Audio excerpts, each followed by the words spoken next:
How to unlock super dark mode on iPhone. Let's get started. For that, first of all, simply open up settings. Inside your scroll below, then tap on display and brightness.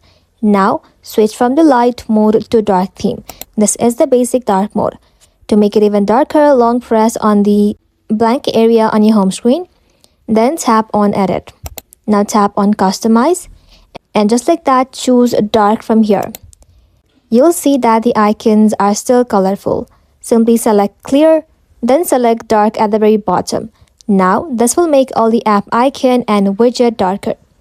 After that, let's make everything ultra dim.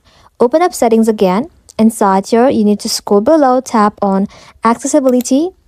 Scroll below again, then tap on display and text size.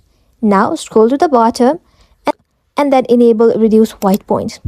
Now adjust the slider between 70 and 100. This dramatically reduces brightness and removes gray highlight. Now your screen is super dark, making it easier on your eye at night. Thank you all for watching. If this video was helpful, consider subscribing to our channel and liking this video.